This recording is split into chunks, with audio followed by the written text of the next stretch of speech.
नमस्कार दोस्तों, मेरा नाम है विमल सिंह बालाजी स्टडी अड्डा में आप सभी का स्वागत है। आज तारीख आपकी है 15 अगस्त 2026 की। सभी को स्वतंत्रता दिवस की ढेर सारी शुभकामनाएं। दो अपडेट हैं, एक बीपीएससी टीआरई 4 को लेकर, एक बिहार शिक्षकों को लेकर के। दोनों की बात एक एक करके करेंगे।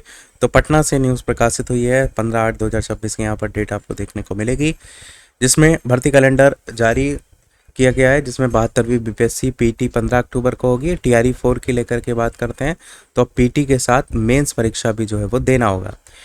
पटना से न्यूज़ है जिसमें ये बताया गया है कि 32,388 पद होंगे जिस पर बहाली होगी, जिसमें टीआरई 4 के लिए अगर बात करते हैं तो इसमें सबसे अधिक पद जो होंगे वो उच्च माध्यमिक शिक्षकों के लिए हैं। पदों का विवरण भी यहाँ दिया गया है। 1 से 5 के लिए 3,847, 6 से 8 के लिए 8,563, 9 से 10 के लिए 3,877 और 11 से 12 के लिए 16,101 पद जो है वो होंगे।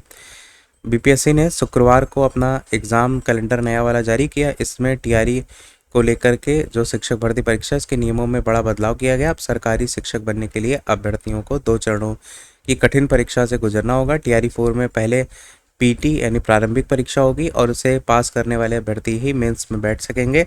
अब तक हुए 3 चरणों में ऐसा नहीं था, केवल एक ही लिखित परीक्षा होती थी और इसी परीक्षा के आधार पर मेरिट बनती थी और शिक्षकों का चयन होता था। लेकिन अब चौथे चरण से चयन प्रक्रिया पूरी तरीके से बदल जाएगी।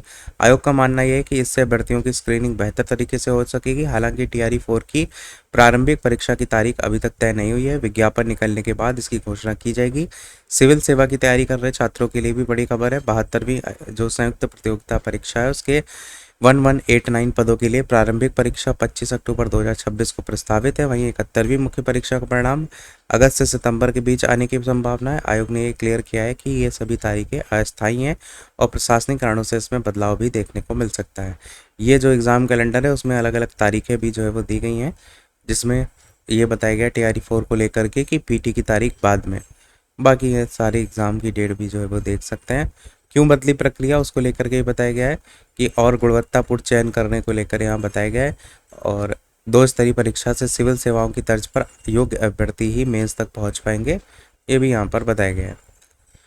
अगली अपडेट आपकी है, एक दिन में सीमित शिक्षक ही ले सकेंगे सीएल। जो आपकी न्यूज़ है बेतिया से, जिसमें जिले के सरकारी विद्यालयों में शिक्षकों के आकस्मिक अवकाश सीएल को लेकर डीओ राजन कुमार ने एक नई व्यवस्था लागू की है कि एक ही दिन बड़ी संख्या में शिक्षकों के अवकाश पर रहने से पठन पाठन प्रभावित होने की शिकायतों के बाद यह निर्णय लिया गया है। डीओ ने सभी प्रधान शिक्षक, प्रधानाध्यापक, प्रभारी प्रधानाध्यापक को निर्देश दिया है कि व्यवस्था को कड़ाई से आप पालन करें। नए आदेश के अनुसार प्राथमिक विद्यालयों में एक दिन में अधिकतम 1 शिक्षक और मध्य विद्यालय में 2 और उच्च माध्यमिक विद्यालयों में अधिकतम 3 शिक्षकों को ही आकस्मिक या विशेष आकस्मिक अवकाश दिया जा सकेगा। इससे अधिक शिक्षकों को अवकाश देने की जरूरत होने पर संबंधित बीईओ की पूर्व सहमति लेना अनिवार्य होगा। अवकाश स्वीकृत कराए बिना कोई शिक्षक अनुपस्थित नहीं होगा। सामान्य स्थिति में अवकाश के लिए कम से कम 1 दिन पहले आवेदन भी देना होगा। तो ये था इस ओवरऑल अपडेट में। कोई प्रश्न कमेंट में पूछ लीजिएगा। वीडियो लाइक से सब्सक्राइब कीजिएगा। मिलते हैं अगले अपडेट में, तब तक के लिए सभी को नमस्कार, जय हिंद।